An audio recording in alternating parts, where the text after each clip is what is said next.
Hello and hi everyone, this is Abhishek. Welcome to Kalam PCS, and in this lecture we'll try to unravel the mystery of Israel-Palestine conflict. ठीक है, तो Israel-Palestine conflict क्यों important है? ठीक है, let's say अभी आपका examination है बीपीएससी मेंस का, और बीपीएससी मेंस में जो आपके आईआर के मुद्दे पूछे जाते हैं, ऐसे प्रश्न आते हैं, ऐसे करंट अफेयर्स के टॉपिक वो पुट करते हैं या उठाते हैं जो लगातार कहीं ना कहीं न्यूज में पूरे साल से बना हो। ठीक है, और ये इजराइल फलस्तीन का मुद्दा तो बहुत पुराना है। ठीक है, 48 में इजराइल का फॉर्मेशन हुआ, ठीक है, एज ए नेशन। उससे पहले भी इजराइल था, वो सारी चीजें हम देखेंगे।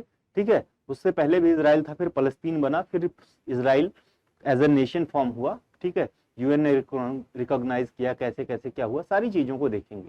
ठीक है, और ये जानना जरूरी है, बहुत अहम है, नहीं तो आपको ये इजराइल फलस्तीन कॉन्फ्लिक्ट के पीछे मेन वजह क्या है वो नहीं समझ में आएगी। ठीक है, तो हिस्ट्री इज इक्वली इंपॉर्टेंट। ठीक है, अभी जो कंटेम्प्रेरी सिचुएशन है इसके पीछे क्या हिस्ट्री है, क्या वो सारी चीजें हैं, हम उन सारी चीजों को वन बाय वन अनरेवल करेंगे आज इस लेक्चर में।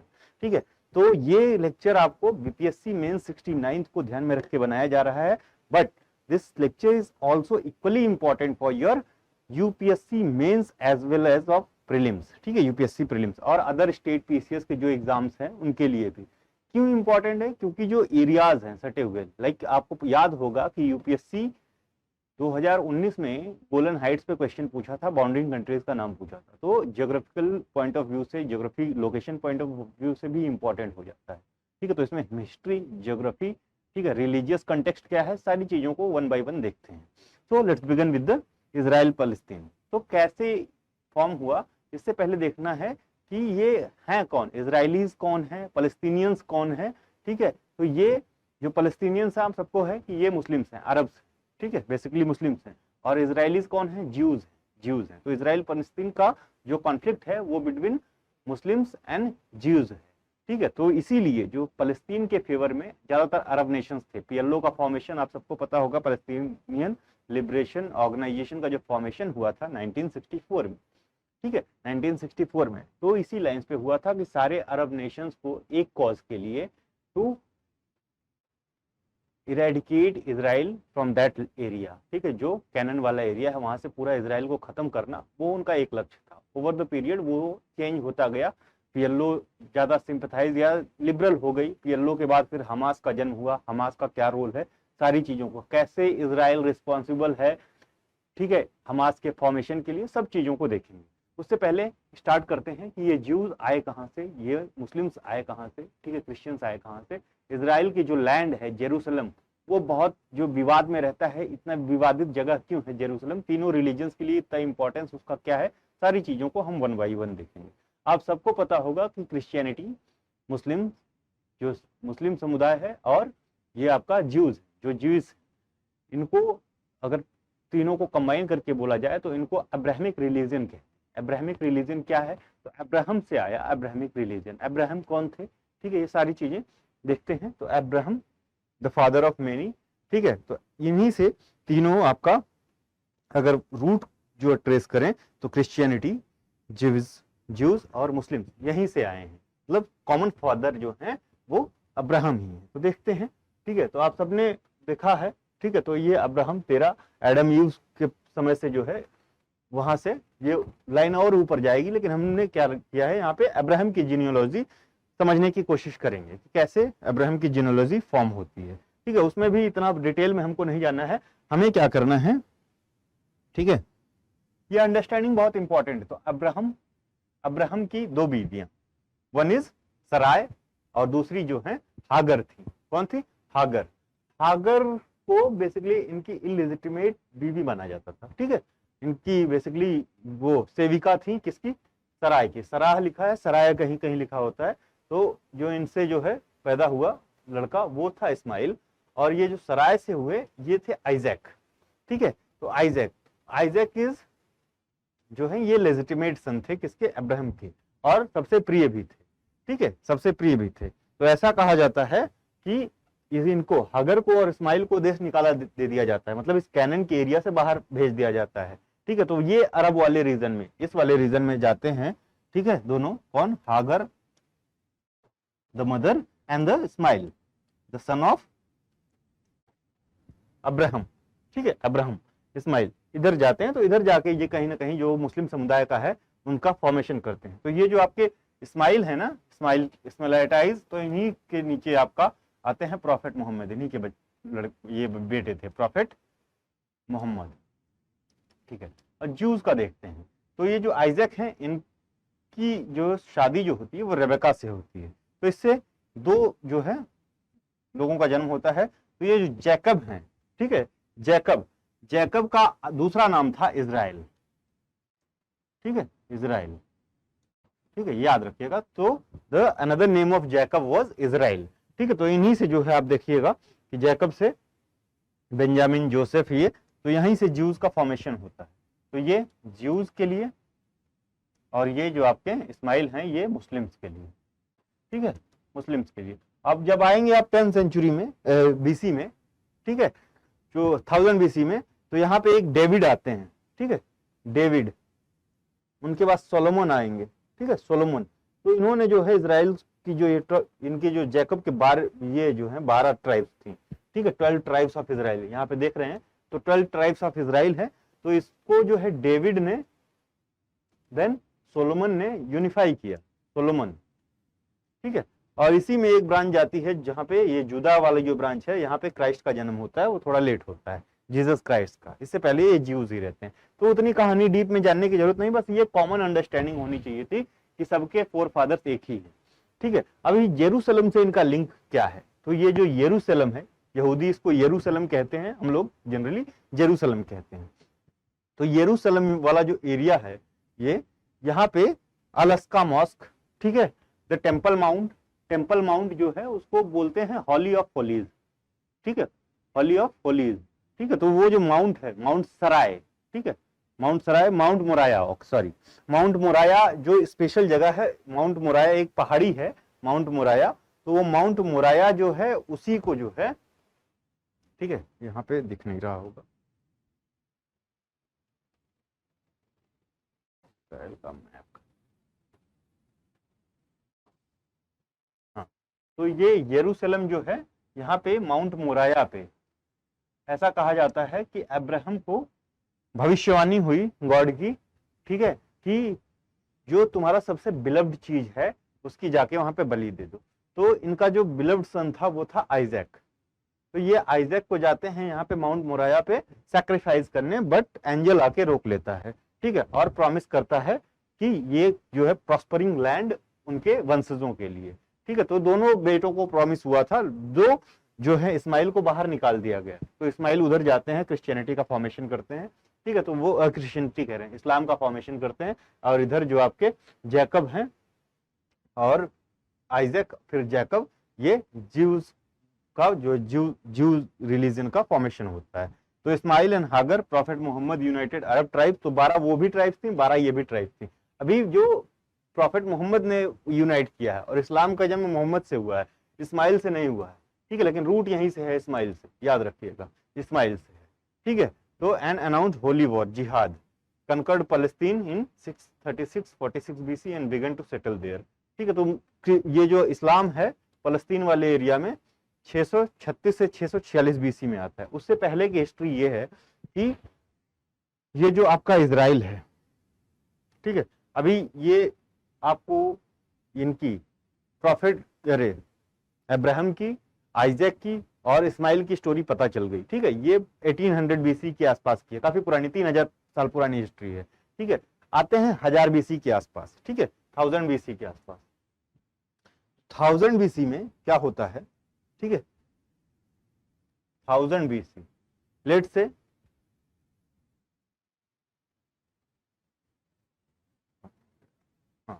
जो 1000 BC का ये इजराइल है, समझ लो, ये कैनन बोलते थे इसको, पूरे एरिया को कैनन बोलते थे, ठीक है, कैनन। कैनन में दो पार्ट में इसको डिवाइड कर दिया। 12 ट्राइब वाला जो मैप है उससे समझने में ज्यादा आसानी होगी, ठीक है।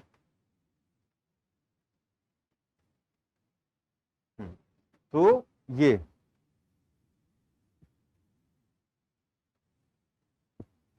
ये वाला जो एरिया है इसको ऐसे डिवाइड करिए। तो ये वाला रूल किया जाता था किसके द्वारा, ये जूदा, इसको एरिया को जूदा बोलते थे मेन, और ये जो है आपका इजराइल, इजराइल, ऊपर वाला इजराइल कहा जाता था, नीचे वाला जूदा कहा जाता था कंबाइनली। और यहाँ पे जो किंग थे वो सॉल थे, ठीक है। तो सॉल से, और ये जो डेविड हैं, डेविड को माना जाता था कि ये किसी शेफर्ड के वो थे, लेकिन बहुत वो एबल थे, ठीक है, इन वॉरफेयर एंड ऑल। तो पहले तो बहुत डेविड का और सॉल का बहुत टसल चला, बाद में जो है सॉल ने एक्सेप्ट किया डेविड को कि उनका प्राइम हायर वही बनेंगे। और इनके जो डेविड, ये सॉल के जो बच्चे थे, जो लड़का था सॉल का, वो भी इनका प्रॉपर सपोर्टर था डेविड का। तो डेविड ने यहाँ पे इजराइल को यूनिफाई किया, ठीक है। उसके बाद सोलोमन आए, the first temple of Jews उन्होंने क्रिएट किया, ठीक है। The first temple of Jews was created by Solomon, Solomon in 940 BC, 940 BC में। तो यहाँ से अब ज्यूज जो है प्रॉपर आते हैं, ठीक है, ठीक। तो ये आर्क ऑफ कॉवेनेंट वहां जाके रखा जाता है, द फर्स्ट टेम्पल में आर्क ऑफ कॉवेनेंट इजिप्ट का, ठीक है। तो जो कि तबाह कर दिया गया था, काफी अटैक बेबीलोनियंस वगैरह पर्शियंस का अटैक हुआ था, तो वो तो अभी आर्क ऑफ कॉवेनेंट है नहीं वहां पे। लेकिन फर्स्ट टेम्पल में जो अंदर सबसे था हॉली ऑफ होलीएस्ट, तो वहीं पे जो है आर्क ऑफ कॉवेनेंट रखा था। ये होली ऑफ होलीएस्ट है क्या, ठीक है, ये है बेसिकली जो आपका वो जो माउंट मोराया की पीक थी, जहां पे आइजैक को बलि चढ़ाने के लिए अब्राहम लेके गए थे, तो उसी पीक पे जो होली ऑफ होलीएस्ट है, जो तीसरा चैम्बर है, फर्स्ट जो टेम्पल बनाया गया उसका तीसरा चैम्बर है, वही वो चैम्बर है। उसमें सिर्फ मेन प्रीस्ट साल में सिर्फ एक बार एंट्री कर सकता था, ठीक है। तो वो इतना था। तो ये रिलीजियस सिग्निफिकेंस यहाँ से ज्यूज की आई, ठीक है। फिर बाद में जो सुलेमान के समय में जो मुस्लिम्स हैं या इस्लामिस्ट हैं, ये अपना वहां पे क्या बनाते हैं, अल अस्का मॉस्क, थोड़ा सा उसके साउथ में अल अस्का मॉस्क बनता है। तो ये मुस्लिम सिग्निफिकेंस हो, मुस्लिम सिग्निफिकेंस आया क्यों, अल अस्का मॉस्क वहीं क्यों बनी। तो ऐसा कहा जाता है कि प्रॉफेट मोहम्मद मक्का से गए थे यहाँ पे जेरूसलम, और जेरूसलम से वो हेवन में गए थे, ठीक है। जेरूसलम से हेवन में गए थे और अपना ही रेड हिज फर्स्ट किबला देयर, ठीक है। पहला जो किबला पढ़ा था उन्होंने वो वहां पे पढ़ा था, उसके बाद वो हेवन गए थे। घोड़े से, किसी घोड़े का नाम था, तो मक्का से यहाँ एक रात में सीधे वो हेवन में गए थे। तो इसलिए जो है रिलीजियस इंपॉर्टेंस हो जाता है इस्लाम का। अभी क्रिश्चियनिटी का क्या है, तो क्रिश्चियनिटी में जो जीसस को, जो यरूशलेम एरिया है, तो यरूशलेम में ही थोड़ा सा 2.5 किलोमीटर यानी 2.5 किलोमीटर ऑफ वेस्ट, यहाँ पे जीसस क्राइस्ट को जो है इनका क्रूसिफिकेशन हुआ था, इनको फांसी दी गई थी जीसस क्राइस्ट को। तो वहाँ जो चर्च बना हुआ है वो क्रिश्चियनिटी के लिए इंपॉर्टेंट। तो Jerusalem become very important for all 3 religions, Abrahamic religions, Christianity, आपका Muslims and Islam and Jews के लिए, ठीक है। तो ये इंपॉर्टेंस है, रिलीजियस इंपॉर्टेंस आपको समझ में आ गया होगा, ठीक है। तो सोलोमन और इनका उसके बाद ये, ठीक है। तो सोलोमन ने ये 12 ट्राइब्स ऑफ इजराइल को यूनिफाई किया था, और उधर प्रॉफिट ने 12 ट्राइब्स ऑफ इसको जो है यूनिफाई किया, ठीक है। तो ये ध्यान दीजिएगा। तो यहाँ ये इतनी सी हिस्ट्री रही, ज्यादा हिस्ट्री नहीं है। अब्राहम द सन ऑफ तेरा लिव्ड इन उर। तो उर कहाँ है, ये जो मेसोपोटामिया वाला रीजन है बिटवीन 2 रिवर्स। तो मेसोपोटामिया वाला रीजन जो है उर कहते थे, ये उर कहाँ पड़ता था, तो बिटवीन यूफ्रेट्स एंड टिग्रिस। तो ये मोस्ट फर्टाइल लैंड था, मतलब ये आपका जो अरब पेनिसुला है वो तो पूरा रेगिस्तान है, लेकिन ये एक क्रिसेंट बनता है, ठीक है। तो रिवर्स के किनारे फर्टाइल क्रिसेंट बोलते हैं, तो उर में ये रहते थे, ठीक है, उर, ठीक है। दिस वाज एंशियंट मेसोपोटामिया, ठीक है। तो उनका जो है यहाँ से मूवमेंट होता है। तो ये पहले तो यहाँ हरान जाते हैं, हरान से फिर ये नीचे माउंट मोराया पे आते हैं। तो ये है माउंट मोराया, और यही माउंट मोराया आपका कहाँ क्या है, यरूशलेम है या जेरूशलेम, ठीक है, जेरूशलेम। तो जेरूशलेम का रिलीजियस जो सिग्निफिकेंस है वो तीनों रिलीजियंस के लिए इक्वली इंपॉर्टेंट है, ठीक है। अलस्का मॉस्क, जो चर्च जो सकलपर है, अभी उसका नाम प्रोनाउंस करने में वो है हॉली सपलकर, और आपका क्या जो द टेम्पल माउंट, ठीक है, द टेम्पल माउंट। चलिए आगे बढ़ते हैं। ये अब्राहम की जर्नी दिखाया, कैसे कैसे उनकी जर्नी हुई थी, ठीक है। तो ये आपका जो है इस्माइल और हागर, अरब्स का कैसे क्या हुआ, कैसे यहां से निकले, ठीक है। अर्ली हिस्ट्री ऑफ इजराइल, तो सोर्स क्या, हर्ब्यू बाइबल। तो आपने बाइबल सुना होगा, तो बाइबल किसकी है, बाइबल है क्रिश्चियंस की, क्रिश्चियंस की। अगर हर्ब्यू बाइबल आ गया तो ये ज्यूज की हॉली बुक है, हॉली बुक, ठीक है, याद रखिएगा। Abraham's descendants were thought to be the enslaved by the Egyptians for 100 of years before settling in Canaan। ठीक है, तो उनको एंस्लेव किया गया था। बाद में the world Israel comes from the Abraham's grandson Jacob, तो जैकब का दूसरा नाम इजराइल था, वो हमने बताया। ठीक है, अभी ठीक है, तो वी थ्री किंग्स, तो तीन जो किंग हैं जो इंपॉर्टेंट है, मैंने तीनों का नाम बताया, सॉल, डेविड एंड सोलोमन। ठीक है, तो डेविड के ही द सन ऑफ डेविड वो सोलोमन। ठीक है, ये दोनों जो है रिलेटेड नहीं थे।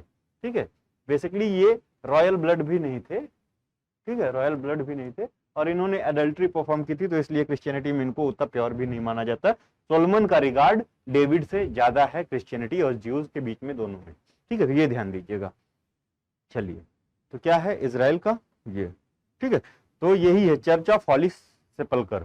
ठीक है, 2.5 किलोमीटर जो है आपका किससे, 2.5 किलोमीटर वेस्ट फ्रॉम ये आपका जो जेरूसलम का डोम ऑफ रॉक या टेम्पल माउंट, जिसको फर्स्ट टेम्पल और सेकंड टेम्पल यहीं पे बना था, अभी वो ओरिजिनल नहीं है। फिर इधर आपका अलस्का मास्क, लेकिन अभी जो इनको अलाउ है, किसको, ज्यूज को, ये वेस्टर्न वॉल है, यहीं पे वो वेलिंग वॉल या वेस्टर्न वॉल, इनको यहीं तक जाने की वो है परमिशन, यहाँ पे ये प्रेयर करते हैं। ठीक है, अलग वो टेम्पल माउंट में नहीं जाते हैं, तो ये ध्यान दीजिएगा, तो ये इंपॉर्टेंस। ठीक है, चलिए, तो मुस्लिम क्वार्टर, वेस्टर्न वॉल टनल, यहाँ पे जो है आपका ज्यूज को अलाउड है, ओल्ड सिटी है। तो ये टेम्पल माउंट या हरम अल शरीफ जिसको कहते हैं, ठीक है, डोम ऑफ रॉक ये है। तो यहीं पे जो है कौन, अब्राहम ने किसको, आइजैक को सैक्रिफाइस करने की कोशिश की थी। He was stopped by the angel. ठीक है, तो वो उसका रिलीजियस या सिग्निफिकेंस है। इससे पहले यही जो प्लेस, इसको भी माना जाता है कि ईडन ऑफ गार्डन जो है, जहाँ पे सेव मिला था, जो वो ईडन ऑफ गार्डन जो है, वो भी इस प्लेस यही है। ठीक है, ईडन ऑफ गार्डन। ठीक है, तो अलस्का मॉस्क, ये सारी चीजें इक्वली इंपॉर्टेंट है। वो ईडम और ईव कहानी भी यहीं से चालू हुई थी, ऐसा कहा जाता है। ठीक है, चलिए, trial and crucifixion of Jesus तो कहाँ हुआ था, 2.5 किलोमीटर मैंने बताया। तो ये जगह का नाम है गोलगोथा। ठीक है, गोलगोथा याद रखिएगा। चलिए, अभी ये देखिए कैनाइट्स, तो कैनन जो एरिया थी, तो कौन कौन रहा। ठीक है, तो आपका जो अभी मॉडर्न इजराइल है, जहाँ पे कॉन्फ्लिक्ट चल रहा है, इसको किसने किसने रूल किया है, कौन कौन सी डायनेस्टीज ने रूल किया, उसका एक ब्रीफ देख लेते हैं। ठीक है, तो यहाँ पे ये जो येलो है, ये these are the non Arabic people. ठीक है, yellow stands for non Arabic people. ठीक है, अभी इनका कोई रिलीजन वो स्थापित नहीं है। ठीक है, और ये जो ब्लू है, ये जेविस है। ठीक है, जेविस। ठीक है, और ये रेड जो है, ये क्रिश्चियंस। ठीक, और ग्रीन जो है, ये मुस्लिम्स। रशीदुन कैलिफेट आप लोगों को बताया है पहले, तो ये मुस्लिम्स। तो ये ध्यान दीजिएगा। तो कैनाइट्स थे, इजिप्शियन किंग्स का यहाँ पे रूल रहा। ठीक है, फिर इजराइलाइट्स आए। ठीक है, इजराइलाइट्स में ये समय है डेविड वगैरह का। ठीक है, डेविड वगैरह का कौन सा है, ये देखिए यहाँ पे आप मिलाएंगे तो 1000 BC आ रहा है ना। ठीक है, उसके बाद आपका न्यू एसीरियंस, फिर से आए ये new Assyrians, Babylonians, Egyptians, late period, new Babylonians, Persians. तो अलग अलग टाइम पीरियड पे अटैक होते रहे, आते रहे लोग। फिर हेस्मोनियन आए, फिर जो है आपके रोमन्स आए, बेंजेंटाइन का रूल रहा। ठीक है, तो बेंजेंटाइन का रूल रहा। तो ये एरिया में, जैसे अभी लोग कहते हैं कि ये जो है ज्यूज का एरिया कहाँ है, इस पे तो अरब्स रहते थे, लेकिन आप हिस्ट्री देखें तो दोनों रहे हैं। ठीक है, दोनों रहे हैं। और अभी जो लोग हैं उनको किसी को भी हटाना, तो व्यू ये होना चाहिए कि जो भी लोग रिसाइड कर रहे हैं उस पर्टिकुलर एरिया में, ठीक है, चाहे वर्ल्ड वॉर 1 के बाद से जो आपका इमिग्रेशन हुआ है ज्यूज का, that may be the illegal, या उसको आप मान सकते हो, लेकिन अभी तो हो चुका है ना, तो उसको प्रॉपर सपोर्ट करना चाहिए। 2 नेशन थ्योरी जो दी गई उसको वर्ल्ड को एक्सेप्ट करना चाहिए और पीस होनी चाहिए। तो यही एक चीज है, और पूरी दुनिया भी इसी तरफ झुक रही है। इवन इराक भी अब्राहम अकॉर्ड हुआ, नए डेवलपमेंट आईमेक का हुआ G20 में। ठीक है, India middle east economic, Europe economic corridor जो बनाने की बात हुई, तो सारे लोगों को कनेक्ट करते हुए जा रहा है। और जो रिसेंट हमास अटैक है, कहीं ना कहीं ये जो डेवलपमेंट्स है उनका एक बड़ा मुद्दा बनता है, तो उसको भी हम लास्ट में डिस्कस करेंगे। ठीक है, क्या इम्पैक्ट है। फिर जो बेंजेंटाइन एम्पायर है, ठीक है, उसके बाद जो रोमन्स आए, तो रोमन्स जो थे तो इनका परजुकेशन कैसे हुआ, इनको यहाँ से कैसे, जब यहाँ पे थे तो कैसे गए, तो ये जब आए तो क्रिश्चियनिटी उसी समय आई थी, ये देखिए 500 बीसी के आसपास क्रिश्चियनिटी आई थी। तो जो आपका कॉन्स्टेंटिनोपल थे, कॉन्स्टेंटिनोपल, इन्होंने क्या क्रिश्चियनिटी अपना ली, ठीक है। तो अभी जो है ज्यूज का परजुकेशन चालू हो गया, क्योंकि वो अब जो है क्रिश्चियनिटी का जन्म हो चुका था, ठीक है। तो कहीं ना कहीं क्रिश्चियनिटी को प्रमोट कर रहे थे। तो उस समय जो कहा जाता है कि राशिदुन कैलिफेट जब इस रीजन को फिर से जो है बेंजेंटाइन को हरा के, मतलब जो रोमन्स को हरा के हटाए, तो फिर से जब राशिदुन कैलिफेट का रूल हुआ यहाँ पे, तो इनका और इनका ज्यूज का जो संबंध था वो बहुत अच्छा था या लिबरल था, ठीक है। बाद में ये जो है सेल्जुक्स के बाद से, ठीक है, यहाँ पे अबूयद मामलुक जो हुए और ओटोमन्स के समय में ये संबंध बिगड़ने चालू हुए। ओटोमन्स कब, 1717 से 1914, 1900 या 18 टिल वर्ल्ड वॉर फर्स्ट। तो वर्ल्ड वॉर फर्स्ट के समय ये आपके ऑटोमन्स जो थे ये यहाँ से चले गए। ऑटोमन्स का रूल खत्म होता है वर्ल्ड वॉर 1 के बाद में। और वर्ल्ड वॉर 1 में ऑटोमन्स किसको सपोर्ट कर रहे थे, तो जर्मनी को सपोर्ट कर रहे थे, ठीक है, जर्मनी को सपोर्ट कर रहे थे। वर्ल्ड वॉर 1 में जर्मनी हार जाती है, स्काइस-पिकट एग्रीमेंट होता है 1916 में, ठीक है। स्काइस-पिकट एग्रीमेंट में ये क्लियर किया जाता है कि अभी तो जीते नहीं है, लेकिन फ्रांस, ब्रिटेन और इटली, ठीक है, ये तय करते हैं कि ये जीतने के बाद, जो ओटोमन को हराने के बाद या जो नया राज्य बनेगा उसको कैसे कैसे हम लोग रूल करेंगे। तो यही है स्काइस-पिकट एग्रीमेंट, ठीक है, ध्यान दीजिएगा स्काइस-पिकट एग्रीमेंट। तो ओटोमन हारता है, ठीक है, लेकिन ओटोमन एक जो है आपका रूलिंग पावर है, ओटोमन एम्पायर। ओटोमन एम्पायर खत्म होता है, अरब्स को वहां से नहीं हटाते हैं, ठीक है, तो अरब्स तो रहते ही हैं। तो इसी समय जो स्काइस-पिकट एग्रीमेंट के बाद जो बेल्फर डिक्लेरेशन आता है, बेल्फर डिक्लेरेशन ऑफ 1917, 1917 में बेल्फर डिक्लेरेशन आता है। इसमें ब्रिटिशर्स जो हैं प्रॉमिस करते हैं ज्यूज को, ठीक है, ज्यूज को क्या, कि आपको जो आपका ओरिजिनल होमलैंड है दैट इज फलस्तीन, वहां पे हम आपको नेशनलहुड देंगे। तो वहां से इनका इमिग्रेशन चालू होता है, किसका, ज्यूज का, भारी मात्रा में। पहले थोड़ी आते हैं स्मॉल वेव्स में, ठीक है, जो वेल्दी लोग हैं आके लैंड खरीदना चालू करते हैं, ठीक है, फिर बसना चालू करते हैं। तो अरब्स का यही क्लेम रहता है, क्लेम नहीं मीन्स यही मुद्दा रहता है कि आप इतनी लैंड खरीद रहे हैं, बढ़ते जा रहे हैं। अभी लास्ट तक आते आते 48 तक आते आते ये 70% हो गए थे, 30% सिर्फ अरब रह गए थे फलस्तीन में, ठीक है। तो वो बेल्फर डिक्लेरेशन में ब्रिटेन इनको प्रॉमिस करता है कि इनको ज्यूज को, और अदर में सुलेमान किंग जो होते हैं उधर के, उनके साथ भी एक जो है वो समझौता या ट्रीटी करता है ब्रिटेन की हम कंप्लीट अरब बना देंगे। तो डिवाइड एंड रूल वाली पॉलिसी चलती है, ठीक है, डिवाइड एंड रूल वाली पॉलिसी चलती है। बाद में ज्यूज को ही सपोर्ट करते हैं, ठीक है। वो बेसिकली स्ट्रेटेजिक मुद्दा था कि ज्यूज को क्यों सपोर्ट किया, इजराइल के फॉर्मेशन को क्यों सपोर्ट किया ब्रिटेन ने, वो कहीं ना कहीं स्ट्रेटेजिक एंगल था, ठीक है, कि जो मिडल ईस्ट है वो ऑयल रिच एरिया है, ठीक है, और मिडल ईस्ट में इंस्टेबिलिटी या स्टेबिलिटी वो किसी भी जो मेजर पावर है उसका मेन मुद्दा रहता है, ठीक है। अभी यूएस का है, इससे पहले ब्रिटेन का था। वो सारी चीजें 1 by 1 देखते हैं। चलिए, इनमें 1916 Britain Mark Sykes and France Georges Picot sign the secret Sykes Picot agreement, secretly sign किया गया था।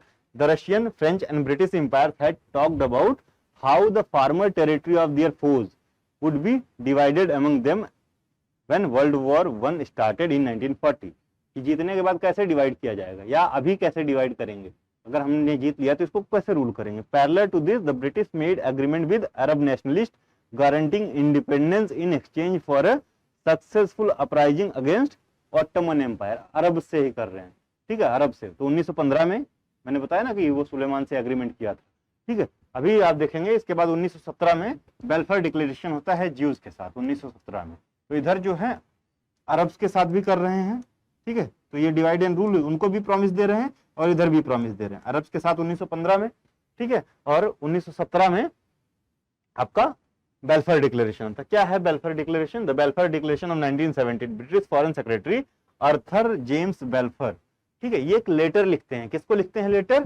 तो बैरन रॉथशील्ड को, ठीक है, अब प्रोमिनेंट ब्रिटिश जीविश लीडर थे जो यूरोप में रह रहे थे, ठीक है, expressing support for Jewish home in Palestine. उनको पैलेस्टाइन में जीविश होम मतलब सारे ज्यूज को पैलेस्टाइन में जीविश होम प्रॉमिस करते हैं। ठीक है, dear lord Rothschild, I have much pleasure in conveying to you on behalf of His Majesty's government the following declaration of sympathy with Jewish Zionist aspiration which has been submitted to and approved by the cabinet. His Majesty's government view with the favor through establishment of Palestine of a national home for the Jewish people। ठीक है, तो ये Britain जो है divide and rule का policy है, तो इसको काफी कंडेम भी किया जाता है बेल्फर डिक्लेरेशन को। अच्छा, जेविस को नेशनल होम चाहिए क्यों था?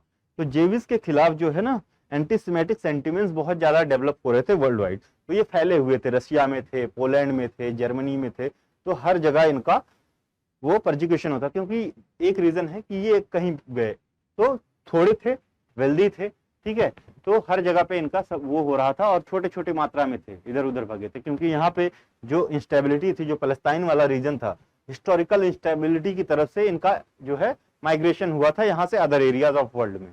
ठीक है, अभी इनको क्या चाहिए था? एक कॉमन लैंड चाहिए था। ठीक है, कॉमन लैंड चाहिए था। तो जो आपका ये डिक्लेरेशन है उसके बाद में इनको प्रॉमिस भी किया जाता है कि अदर एरियाज में लाइक युगांडा वगैरह में भी प्रॉमिस किया, जायनिस्ट मूवमेंट आता है हल्स का, तो उनमें इनको युगांडा में जगह प्रॉमिस की जाती है, तो वो उन्होंने डिक्लाइन किया गया, कर दिया कि युगांडा नहीं, हमारा जो प्रॉपर होम है वो है यरूशलेम या पैलेस्तीन वाला एरिया।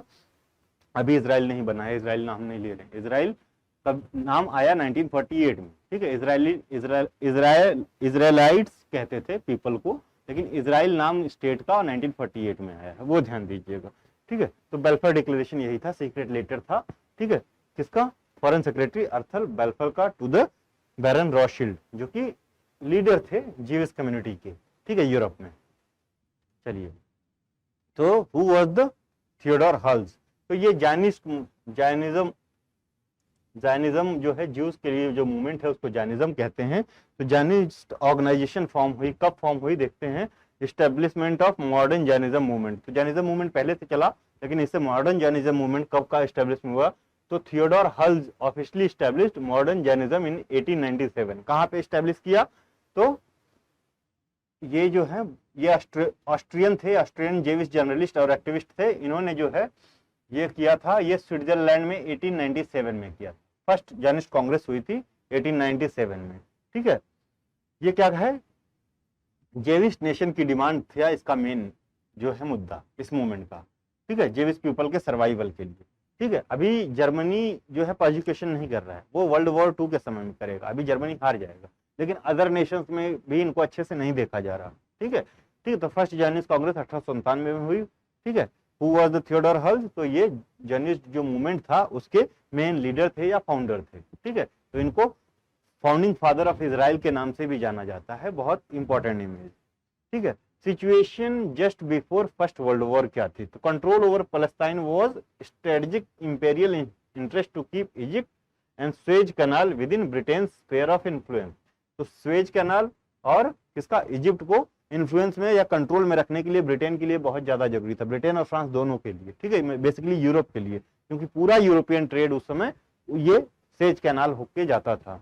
ठीक है, Britain had to side with the Zionists to rally support among Jews in United States and Russia, hoping they could encourage their government to stay in the war until the victory। ठीक है, तो ये मुद्दा था, क्योंकि इनको US का भी सपोर्ट चाहिए था, रशिया का भी सपोर्ट चाहिए था, क्योंकि इनका पोलैंड में बहुत बर्बादी हो रही थी।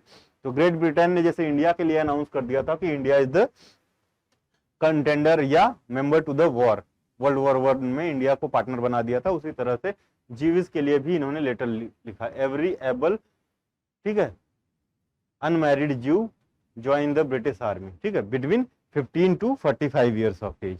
ठीक है, वेलफेयर डिक्लेरेशन इसीलिए किया गया, वो भी स्ट्रेटेजिक एक मुद्दा था। ठीक है, चलिए, मैंडेट फॉर पैलेस्टाइन 1922। तो ये मैंडेट क्या है? तो बेसिकली अभी ओटोमन एम्पायर वर्ल्ड वॉर 1 के बाद खत्म हो जाता है, ओटोमन एम्पायर की समाप्ति हो जाती है, ओटोमन एम्पायर खत्म हो जाता है।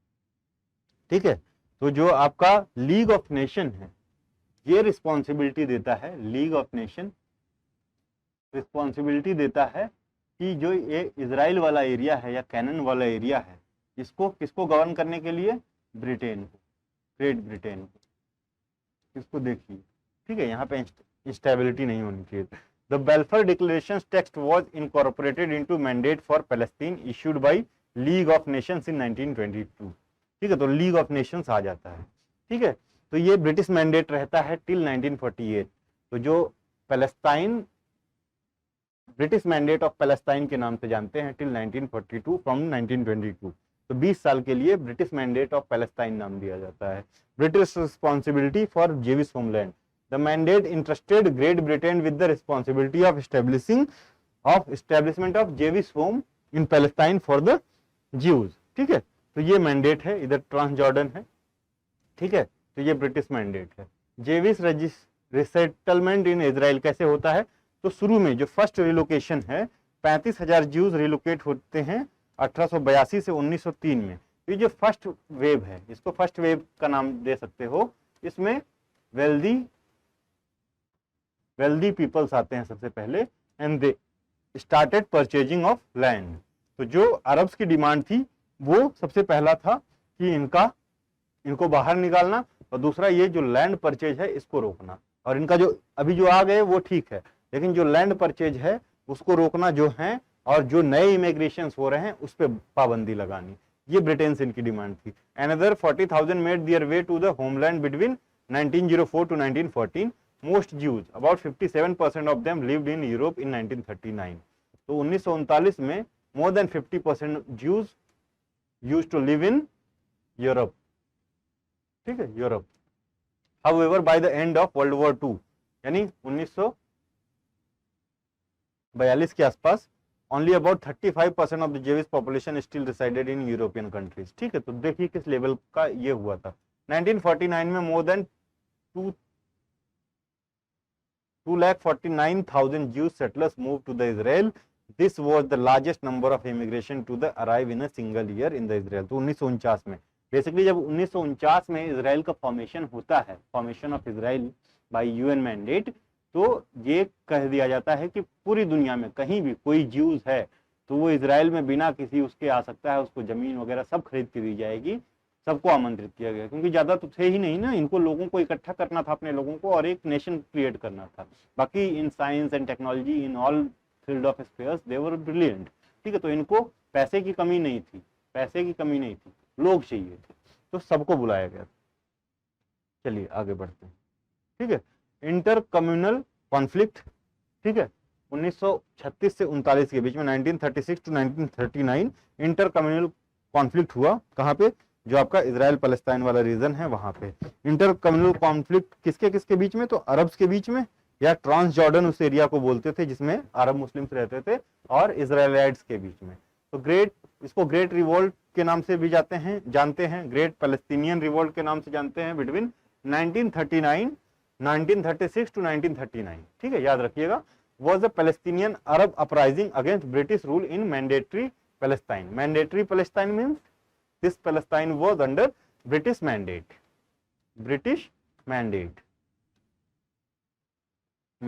since 1922। ठीक है, who asked? So it was asked by League of Nations। ठीक है, League of Nations. The revolt aim for Arab independence and end of unrestricted Jewish movement into the land of Palestine. ठीक है, land of Palestine. Triggered by escalating tensions, violent incidents, it coincided with the significant increase in Jewish immigration. तो ये मुद्दा था। तो ये सारे common points हैं, ये तो आपको सबको पता होगा। तो पैक्स ब्रिटानिका इन पैलेस्टीन, तो ये देखिए अरब्स को इन्होंने किस तरह से लटकाया है। कार्टून निकला था उस समय के पेपर का है। तो ये अरब्स को टांग दिया था लटका के। ठीक है, पैक्स ब्रिटानिका यानी ब्रिटेन की बात कर रहे हैं। ठीक है, पील कमीशन का गठन होता है इस कॉन्फ्लिक्ट के बाद। पील आयोग बनता है। पील कमीशन क्या बोलता है? The British royal commission led by Lord peel investigated unrest in mandatory Palestine, the Palestine which was under British mandate. ठीक है, इन 1936 after 6 months of Arab general strike. तो ये पहला जो है जनरल स्ट्राइक था या कॉन्फ्लिक्ट था बिटवीन अरब एंड ज्यूज। ठीक है, पार्टीशन रिकमेंडेशन यही आ जाता है। ठीक है, पार्टीशन रिकमेंडेशन देता है पील commission.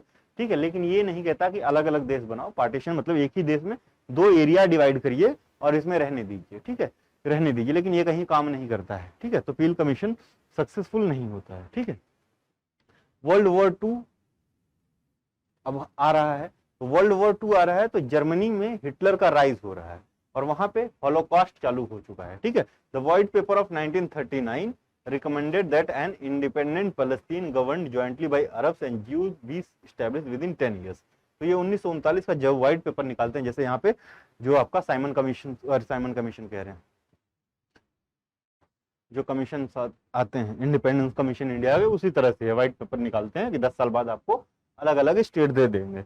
The white paper agreed to allow 75,000 of Jews immigration into Palestine over the period of 1940 to 44। लेकिन ये इससे ज्यादा आते हैं कहीं ना कहीं। ठीक है, after which migration would require Arab approval. तो बेसिकली अब इसके बाद कहते हैं कि 95% जो है लोग आ गए थे लगभग। ठीक है, अरब अप्रूवल, सॉरी हाँ, तो 95% जो माइग्रेशन है उनको रोका गया। ठीक है, Nazis aided by local orchestrated Holocaust causing death of around 6 million Jews including quarter being children. Survivors in central Europe become displaced persons with majority of wanting to migrate to Palestine. अभी Britain जो है ना, उसका रुख थोड़ा सा Jews के खिलाफ स्ट्रॉन्गर हो जाता है, यहाँ पे मतलब कड़ा हो जाता है। ठीक है, अरब को थोड़ा सा साथ देता है। बेसिकली वो बैलेंस करना चाह रहा था, क्योंकि उसको वर्ल्ड वॉर 2 में दोनों की जरूरतें थी। Post war challenges for British Empire क्या था? अब इसके लिए इम्पॉसिबल था to govern British mandate of Palestine। Why it became impossible for the Great Britain? क्योंकि इतना उसका खुद लॉस हो गया था वर्ल्ड वॉर 2 में कि वो totally was on the verge of extinction। ठीक है, तो उसका सब कुछ खत्म हो गया था। ठीक है, the British Empire weakened after World War 2 became aware of its dependence on Arab oil in the Middle East। तो अरब का ऑयल भी चाहिए था, तो अरब को भी सपोर्ट करना ही। ठीक है, और अभी भी जो जियो स्ट्रेटेजिक जो सिग्निफिकेंस है कि अरब के खिलाफ इंडिया नहीं जाता है या अदर कंट्रीज भी उतना जो हार्श रुक करके नहीं बोलती हैं, वो यही इंपॉर्टेंट। ठीक है, चलिए, लेबर पार्टी डिस्पाइट, तो गवर्नमेंट भी चेंज हो गई। Labour party despite previous support for the Jewish state continued 1939 white paper policies after winning the general election. ठीक है, तो ये रहा। यूएन का पार्टीशन प्लान आता है 1947, क्योंकि अभी ब्रिटेन ने बोल दिया कि it is impossible for us to govern British mandate of Palestine. ठीक है, तो अभी पार्टीशन जो है वो रिक्वायरमेंट हो गया है, अटमोस्ट रिक्वायरमेंट हो गया है। तो 2 अप्रैल 1947 को United kingdom requested United nation general assembly. ठीक है, कब रिक्वेस्ट करता है? 2 अप्रैल ऑफ 1947 के, to handle the question of Palestine. General assembly form United Nation special Council on Palestine to report the issue, and in July 1947 UN Council on Palestine जो है ये visited Palestine and meeting with the Jewish and Zionist delegation। ठीक है, तो इसका जो majority report आता है नवंबर 1947 में आता है। मेजॉरिटी रिपोर्ट में प्रपोज किया जाता है the creation of independent Arab state, independent Jewish state और इंटरनेशनल ट्रस्टीशिप। ठीक है, तो 3 जो है भागों में पार्टीशन की बात की जाती है। तो एक अरब स्टेट, एक जो है जेविश स्टेट और एक इंडिपेंडेंट या international territory of Jerusalem, territory of Jerusalem. ठीक है, तो this was the partition plan of UN, United nation. अभी हम हिस्ट्री देख रहे हैं, अभी का क्या है वो बाद में देखेंगे। ठीक है, जेरूसलम 29 नवंबर 1947 को on November 29, 1947 general assembly adopted resolution 181। तो 181 रेजोल्यूशन जो जनरल असेंबली का था, based on the report of जो स्पेशल कमेटी ऑन पैलेस्टाइन थी यूएन की।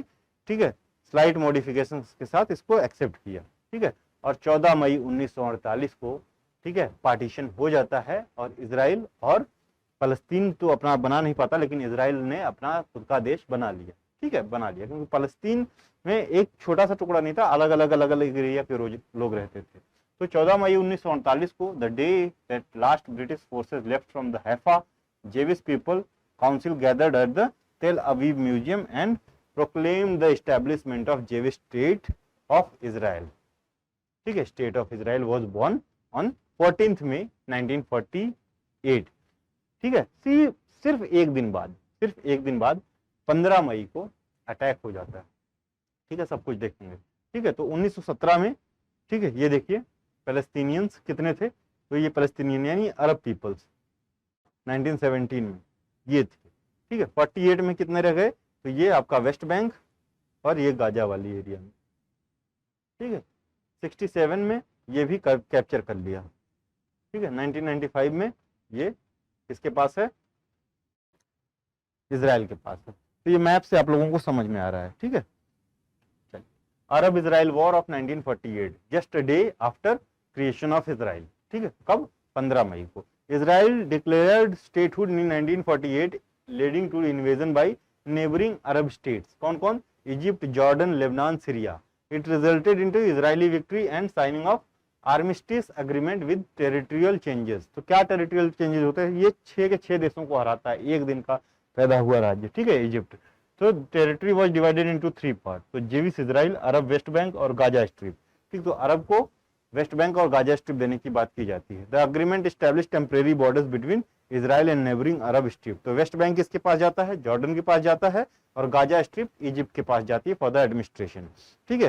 Following Israel declaration of independence, both US president Truman और जो आपके स्टालिन है रशिया के, उस समय सोवियत यूनियन के स्टालिन, इन दोनों ने रिकॉग्नाइज कर लिया उसी दिन जिस दिन इजराइल बना, यानी 14 मई ऑफ 1948 को इजराइल को 1948 को इजराइल को एज ए स्टेट रिकॉग्नाइज किया, सेम डे, ठीक है। चलिए, तो ये सारी चीजें देख लें। यूनाइटेड नेशंस पार्टीशन प्लान क्या क्या था, ठीक है, और कितना हुआ, अरब जो आर्मी इन्वेड करती है, बाकी इजराइल आर्मी का जो काउंटर बैक होता है, बाकी क्या क्या है, ये सारे मैप में क्लियर दिख रहा है, ठीक है। चलिए, सुएज कैनाल क्राइसिस, अभी कुछ दिन बीत जाते हैं, 7 साल, ठीक है। Suez crisis was an international crisis in the middle east that was precipitated on July 26, 1956।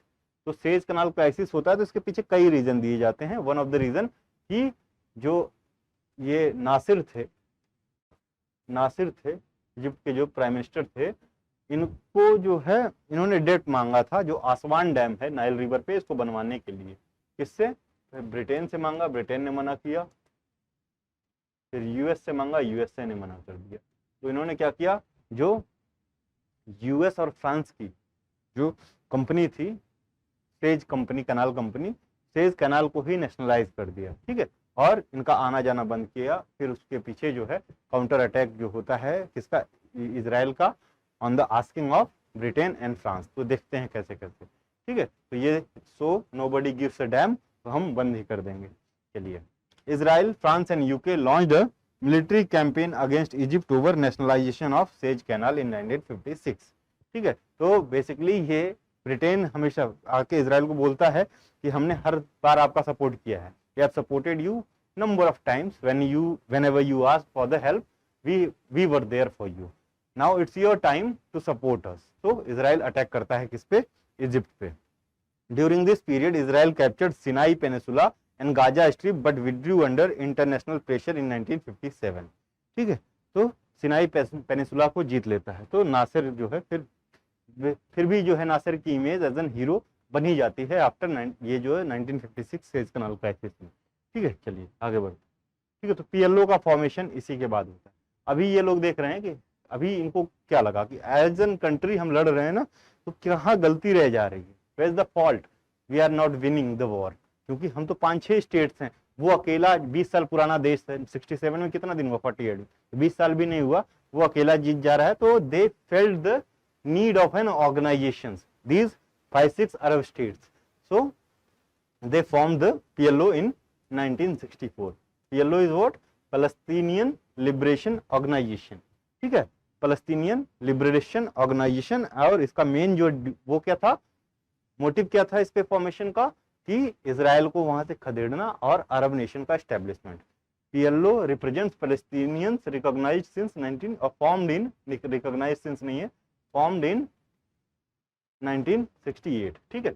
Originally opposed Israel, shifted focus in 1993 to seek statehood in Palestinian territory। तो 1993 में, पहले तो ये कट्टरता पे ये भी उतरे थे, काफी ह्यूमन बॉम्बर्स, जो फर्स्ट इंतिफादा था उस समय काफी कट्टर थे, ठीक है, पीएलओज वाले, उसकी कहानी अभी पूरी देखते हैं। लेकिन 1993 तक जाते जाते इनको पूरा वो हो गया कि कुछ इस तरह से होगा नहीं, कर नहीं पाएंगे।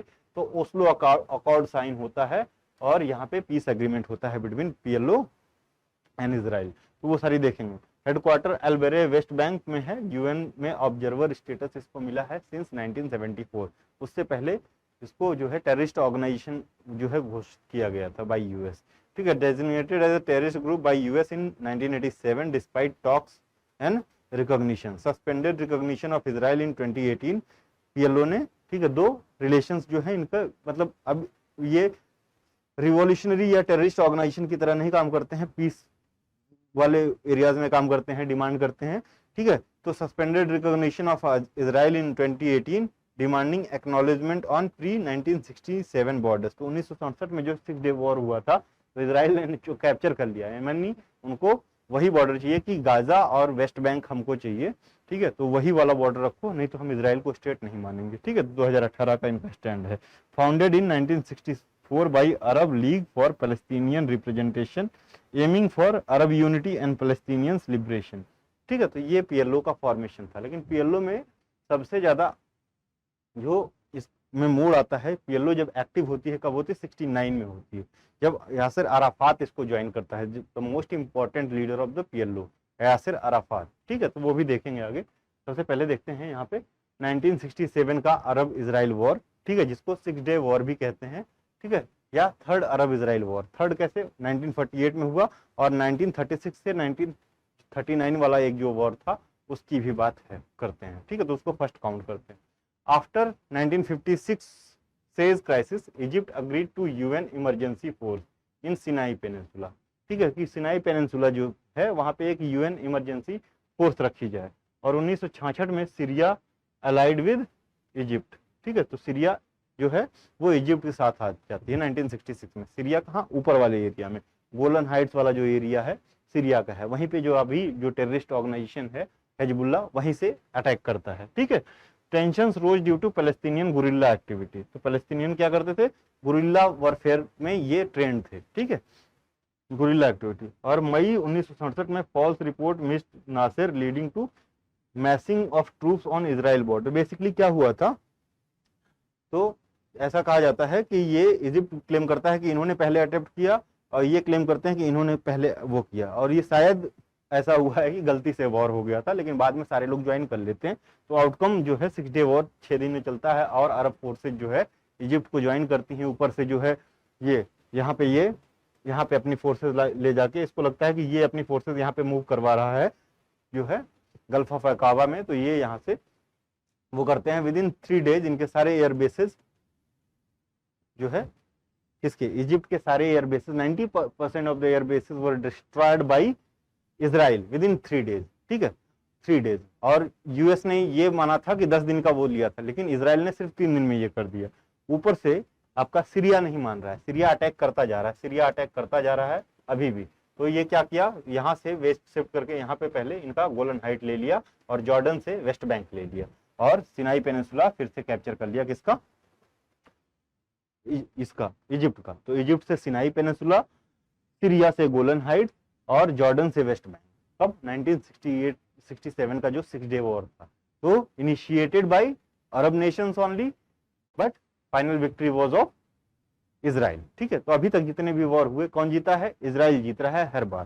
ठीक है, चलिए 6 डे वॉर यही था। तो क्या है, Israel gain territory including Sinai peninsula, Gaza strip, West Bank, east Jerusalem and Golan Heights. ठीक है, गोलन हाइट्स फ्रॉम सीरिया। तो यही है 6 डे वॉर। 5 जून से 10 जून 1967 को Israel versus Arab state, Egypt, Syria और Jordan, tensions over strait of Tiran. ठीक है, तो स्ट्रेट ऑफ तीरन जो है ये था जब सुएज कनाल कैप्चर किया गया था, बीच में यूएन ने आके जब ब्रोकरेज किया। ठीक है, तो बेसिकली ये सुएज कैनाल का यूज इसको तो नहीं मिला, मतलब ये पूरा यूज किसको, इजराइल को नहीं मिला, लेकिन स्ट्रेट ऑफ तीरन को यूज करने का राइट दिया गया किसको, इजराइल को। ठीक है, तो यहाँ पे स्ट्रेट ऑफ तीरन में टेंशन क्यों, तो वही जो बताया कि कंफ्यूजन वाला जो माहौल था कि दोनों तरफ से फोर्सेज मूव, पहले उन्होंने मूव करवाई फिर इन्होंने मूव करवाई, स्टेट ऑफ तीरन जो है वो बंद रहा कुछ दिनों के लिए। ठीक है, सेज क्राइसिस इन 1956। मई 1967 में Egypt closes strait, Israel mobilises its forces. तो स्ट्रेट ऑफ तीरन को उसने इजिप्ट में बंद कर दिया था, क्योंकि उसे लगा कि कहीं जो है इजराइल जो है अटैक करने वाला है। ऐसा जो है ऑफिशियल स्टेटमेंट है, कुछ और भी हो सकता है। ठीक है, क्योंकि हारा तो था ही, सेज कनाल को नेशनलाइज करके फिर हारा था। और सेज कनाल को नेशनलाइज करने के पीछे रीजन क्या था? सेज कनाल को नेशनलाइज करने के पीछे रीजन था कि एक तो उसको डैम बनाना था, सबसे पैसा मांगा नहीं मिला, ऑलरेडी बहुत ज्यादा डेब्ट में था इजिप्ट, ठीक है। और ये जो सुएज कैनाल है, इस पे पहले राइट था, जब 1800 कुछ में बनी थी तो इजिप्ट का राइट था, बट इजिप्ट जो है इतने डेट में था कि उसने जो है वो ब्रिटेन को बेच दिया। नाउ फ्रांस ने तो बनाया ही था इजिप्ट के साथ मिलकर, अभी उसने ब्रिटेन को बेच दिया, तो सारे राइट्स ब्रिटेन के पास चले गए, ठीक है। 5 जून को इजराइल का air strike gains air and ground advantages, और सिर्फ 5 जून को, ठीक है, मतलब 3 दिन में 90% ऑफ उनके एयर बेसेस किसके? इजिप्ट के, इजराइल ने खत्म कर दिए थे। क्योंकि occupation of Sinai, Jordan joins with attack, ठीक है। जॉर्डन किसके साथ ज्वाइन करता है? जॉर्डन ज्वाइंस विद इजिप्ट, ठीक है। सीज फायर जून 8 को होता है, इजिप्ट जॉर्डन 8 जून को, और वही बताया था ना कि इजिप्ट जॉर्डन 8 जून को सीज फायर कर देते हैं, ठीक है, सीज फायर कर देते हैं। लेकिन इधर सीरिया जो है ऊपर से पटाखे फोड़ रहा होता है, तो इसका गोलन हाइट भी कैप्चर कर लिया जाता है, और यहाँ पे सीरिया सीज फायर करता है 9 जून को। वॉर रिजल्ट में ये रहा, इजराइल का गेन जो है control of territory, civilian displacement हुए, ठीक है। नासिर रिजाइन कर देते हैं, रीइंस्टेटेड फिर से होते हैं, सेज कैनाल क्लोज्ड अंटिल 1975, ठीक है। तो ये पूरा कहानी रही। चलिए, तो इम्पैक्ट किस पे पड़ा? तो ऑन ऑयल डिलीवरीज और एनर्जी क्राइसिस। तो अभी भी जो वॉर हो रहा है हमास का, अभी भी इम्पैक्ट किस पे होगा? ऑयल डिलीवरी, एनर्जी क्राइसिस, ठीक है, ठीक, और ह्यूमैनिटेरियन क्राइसिस, ठीक। तो ये सारी चीजें, कल्चरल एक्सचेंजेस जो भी हैं, उन सारी चीजों को बहुत ज्यादा इम्पैक्ट करेगा। तो वो आपका मुद्दा होगा। क्वेश्चन इसी तरह का आएगा, ये हिस्ट्री लिखने के लिए क्वेश्चन नहीं आएगा।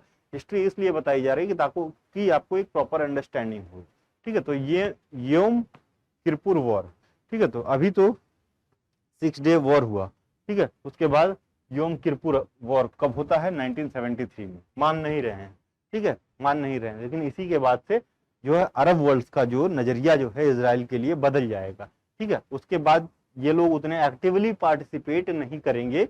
अभी क्या कौन करेगा कि पीएलओ करने लगेगा, पीएलओ ज्यादा एक्टिवली पार्टिसिपेट। 1973 में योम किरपुर वॉर होता है, इससे पहले 64 में पीएलओ फॉर्म हो चुकी है, ठीक है, पीएलओ फॉर्म हो चुकी है। योम किरपुर वॉर कब होता है? तो योम किरपुर जो है, ये इनका जो है रिलीजियस सिग्निफिकेंस वाला दिन है, फेस्टिव डे है।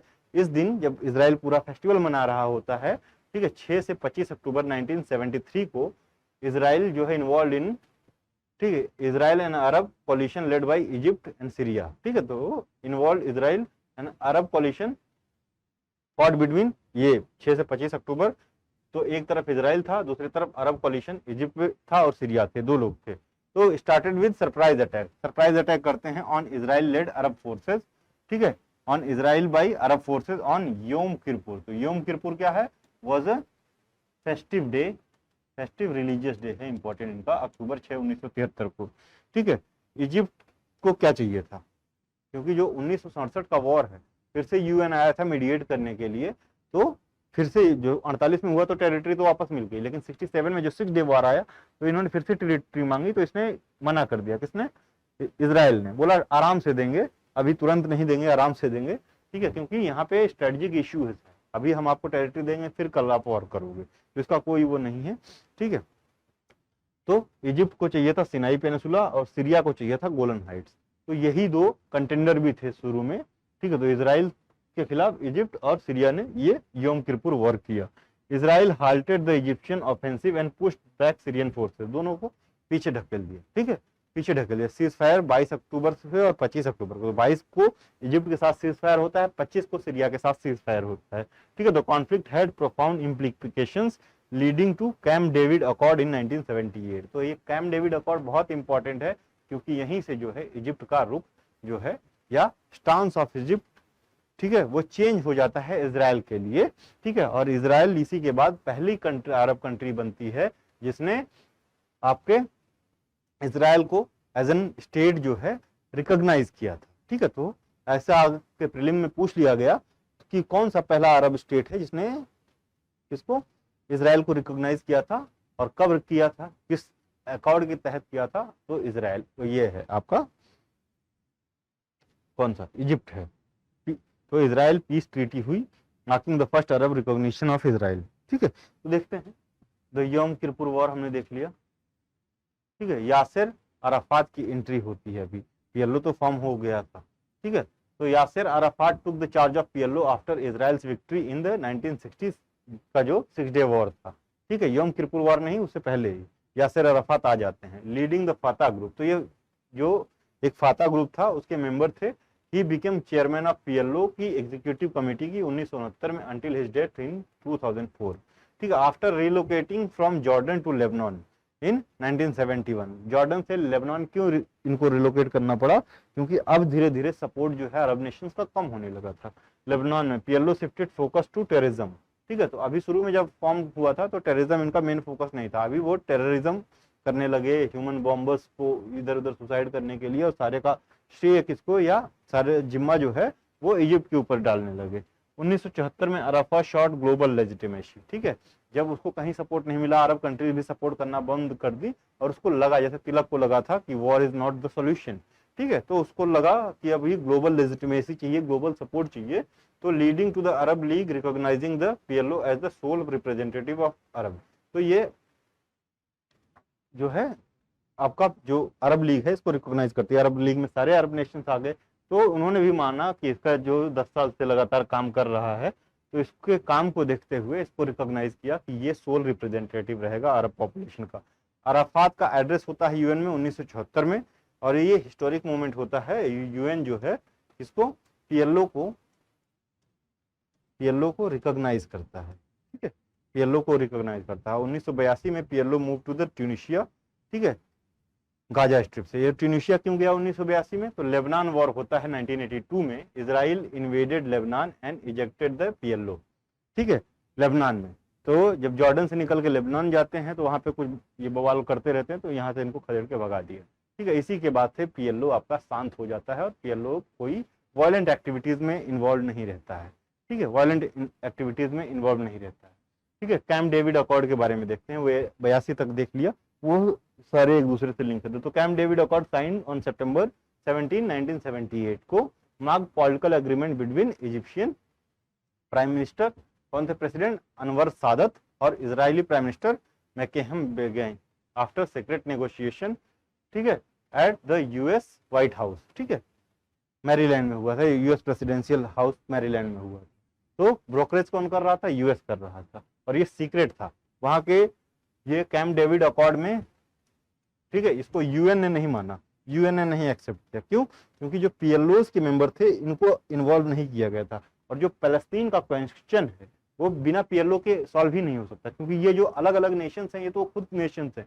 पैलेस्टीन में जो रिफ्यूजीज हैं, जो पहला वॉर हुआ, ठीक है, और 6 डे वॉर हुआ, लगभग 7 जो है लाख रिफ्यूजीज बाहर गए, और किसी जो है अरब कंट्रीज ने उसको एक्सेप्ट नहीं किया, तो रिफ्यूजी क्राइसिस था, ठीक है। तो बात कर रहे हैं, पॉलिटिकल मुद्दा है, सबका अपना इंटरेस्ट, सभी अपने हिसाब से कर रहे हैं, लेकिन पीएलओ को इन्वॉल्व नहीं करना, क्योंकि सोल रिप्रेजेंटेटिव ऑफ पैलेस्टीनियंस जो उस एरिया में रहते हैं, जो गाजा में रहते हैं, जो वेस्ट बैंक में रहते हैं, उनका कौन है, पीएलओ है। पीएलओ को इन्वॉल्व नहीं किया, तो यूएन ने इसको नहीं माना था, ठीक है। तो president Jimmy Carter witness the agreement at White House. The second framework directly led to the 1979 Egypt Israel peace treaty.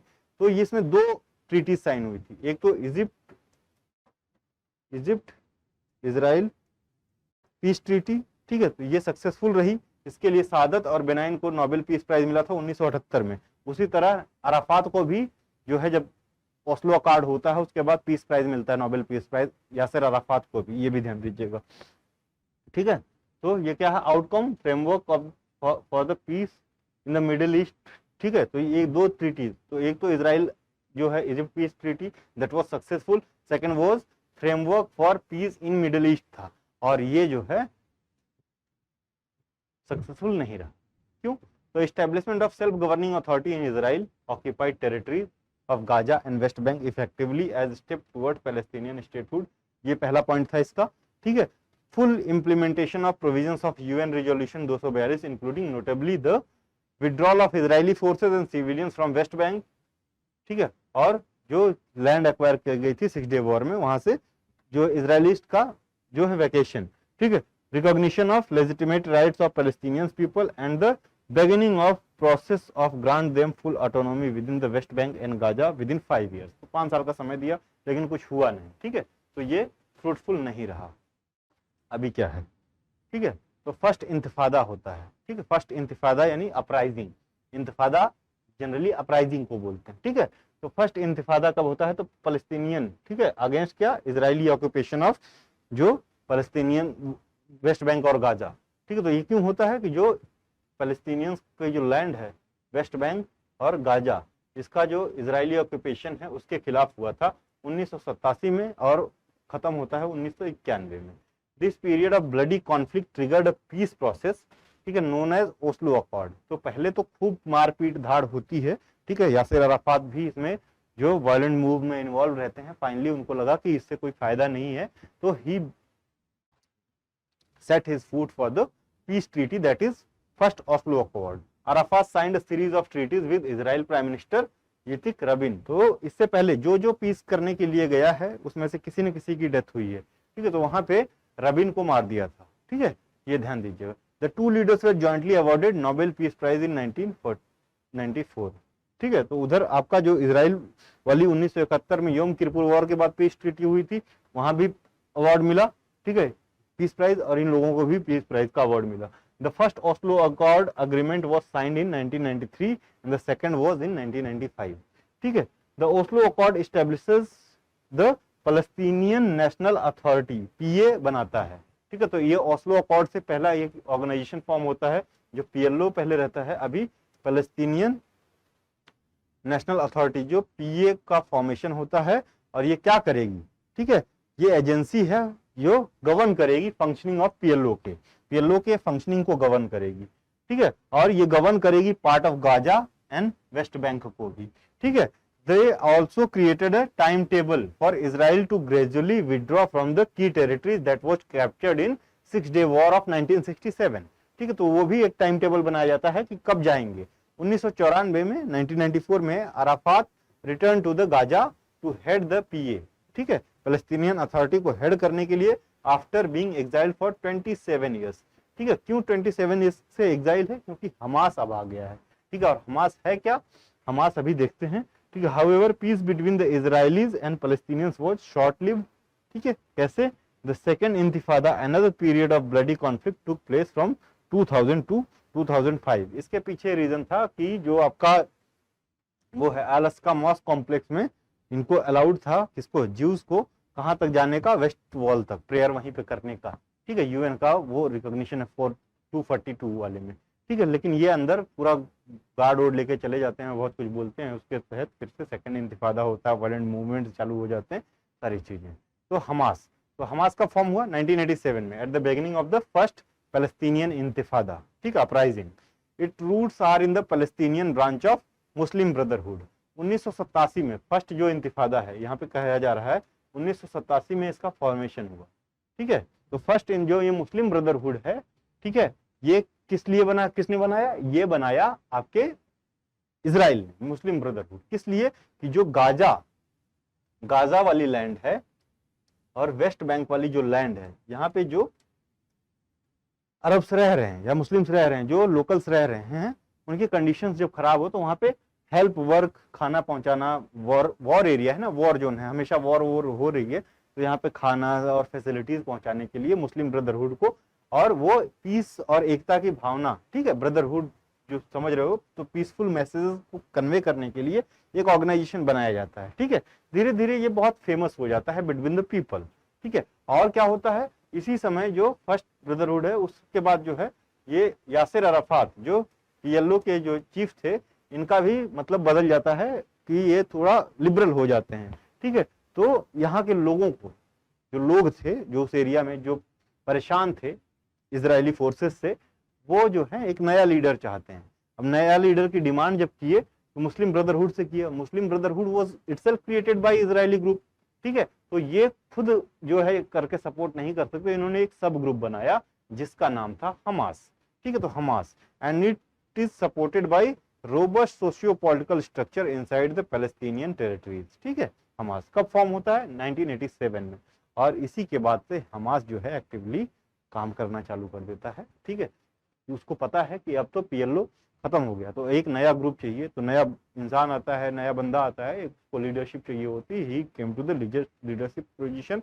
और वो कंडेम भी करता है किसको, आपके पीएलओ को। तो पीएलओ और हमास में हमेशा जो है कंडेमेशन की लड़ाई चलती रहती है।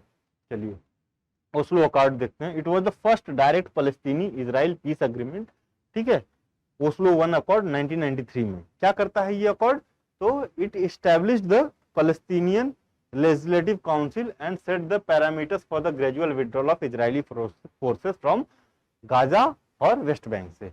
ओस्लो 2 जो साइन होता है 1995 में, it included discussion of the future governance of the city of Jerusalem, ठीक है। तो जो पहला है ओस्लो फर्स्ट अकॉर्ड 1993, ये जो है फ्यूचर ट्रांसफर ऑफ द जो है कि जो फ्यूचर ट्रांसफर ऑफ गाजा और West Bank to the local people या अरब पीपल जो वहां के लोकल हैं, ठीक है, अरब्स के लिए। और जो 2 अकॉर्ड है 2 साल बाद होता है, इसमें जेरूसलम के मुद्दे की बात करने, इसको कैसे डिसाइड किया जाएगा, ये अकॉर्ड है। तो ये दोनों पीस अकॉर्ड थे। सेकेंड इंतिफादा होता है 2002-2005, 5 साल तक चलता है। Second uprising of the Arab people, it began after former PM of Israel Ariel Sharon visit to the Al अस्का mosque in Jerusalem. It involved violent acts like suicide bombing and clashes, causing casualties and damages in the West Bank and Gaza. तो basically वो चले जाते हैं, वहां पे जाना allowed नहीं था और उनका रिमार्क कुछ जो है अजीब सा रहता है, तो ये उसको देख के काफी प्रोटेस्ट चालू हो जाते हैं और वो प्रोटेस्ट बहुत वायलेंट हो जाते हैं। तो इट वाज द सेकेंड इंतिफादा। और अभी जो हो रहा है इसको कुछ जो है मीडिया रूम्स थर्ड इंतिफादा का नाम दे रहे हैं, जो हमास का है। लेकिन उस पर जो बात है कि क्या ये एक स्ट्रेटजिक मूव है, कैसा है, क्या है ये सारी लड़ाई, क्या किस चीज का है, क्या मतलब निकाला जा रहा है, उसकी भी बात करेंगे। क्या हमास रहेगा कि खत्म हो जाएगा, सारी चीजों पे बात करते हैं, ठीक है। चलिए अब हम अकॉर्ड की बात करें, तो जो अभी रिसेंट जो हुए हैं, ठीक है, तो सेकेंड इंतिफादा देख लीजिए, ठीक है। तो अब्राहम अकॉर्ड जो अभी रिसेंटली जो कोशिशें हुई हैं कि एरिया को स्टेबलाइज करना, इश्यूज को कम करना, टेंशन को खत्म करना, तो it was sign in 2020 by UAE, Bahrain और इजराइल। कौन कौन, अब्राहम अकॉर्ड 2020 में किसके किसके बीच में, यूएई, बहरीन प्लस इजराइल। तो ये अरब नेशंस किसके साथ आ गए, इजराइल के साथ।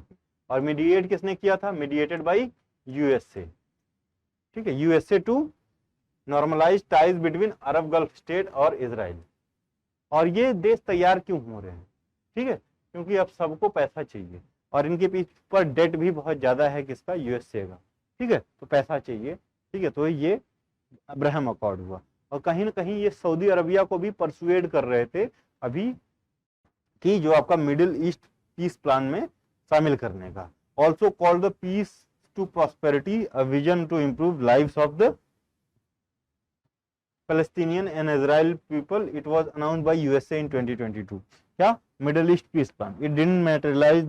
There were differences of opinion between the stakeholders, तो materialize नहीं हुआ, ठीक है। अभी हमास का टेक ओवर जो होता है, ये तो हमने देख लिया 2012 में। हमास का टेक ओवर कब होता है ये देखिए, क्योंकि पीएलओ तो 2006 में हमास जो है इलेक्शन जीतता है पैलेस्टीनियन लेजिस्लेटिव काउंसिल का, ठीक है। और उसको जो यहाँ पे ये जो आपका वेस्ट बैंक वाला एरिया है, यहाँ पे इसको मेजॉरिटी मिलती है, ठीक है। कॉन्फ्लिक्ट बिटवीन रूलिंग फाता और Hamas led to violence in 2007 when Hamas defeated Fatah in battle of Gaza Strip, ठीक है।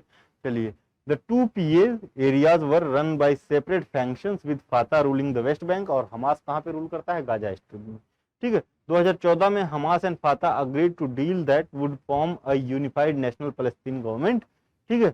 Hamas has a reputation of carrying out terrorist act. In fact, many countries consider it as a terrorist organization. तो कई ने तो ban भी लगा रखे हैं, ठीक है। Hamas has been on the US State Department's list of terrorist organizations since 1997 itself, ठीक है। तो पीस इनिशिएटिव सिंस 2000 कौन कौन से, तो अरब पीस इनिशिएटिव 2002 में, ठीक है। Arab League endorse Saudi Arabia proposal to establish normal relation with Israel, ठीक। तो Arab peace initiative Saudi Arabia का इनिशिएटिव था कि इसराइल के साथ एक नॉर्मल रिलेशन बनाया जाए, क्योंकि कितने दिन तक लड़ते रहेंगे। In exchange of independent Palestinian state, ठीक है। जो आपका गाजा और वेस्ट बैंक लिया था उसको करके एक जो है नॉर्मल टाइज किया जाए। और ये इनिशिएट किसने किया था, सऊदी अरबिया ने किया 2002 में, Arab peace initiative. Withdrawal of Israel from the territories it had occupied in 1967, पहली शर्त इसकी थी। दूसरी क्या थी, फलस्तीनियन के जो रिफ्यूजी क्वेश्चंस हैं, जो रिफ्यूजीज बाहर हैं, उनको कैसे हैंडल किया जाएगा। East Jerusalem as the capital of independent Palestine state. ठीक है, तो ये 3 बातों का ध्यान किया गया, लेकिन राय नहीं बनी, तो हो नहीं पाया। ठीक है, हमने उसके बाद देख लिया कि ये आपका जो अब्राहम अकॉर्ड हुआ है वो है ही। हमास का ओवरव्यू देखते हैं, तो form during the first intifada of 1987, ये देख लिया था। Became the largest Palestinian military and organisation. ठीक है, कंट्रोल्स गाजा 2006 से, जब से इलेक्शन जीता है। और क्या, and militarise seizing control in 2002, committed to Israel's destruction and designated a terrorist group by US, UK and other nations। ठीक है, तो इसका मेन एम क्या है, इजराइल को तबाह करना है। ठीक है, इजराइल को तबाह करना है और पैलेस्टीनियन गवर्नमेंट को एस्टेब्लिश करना है।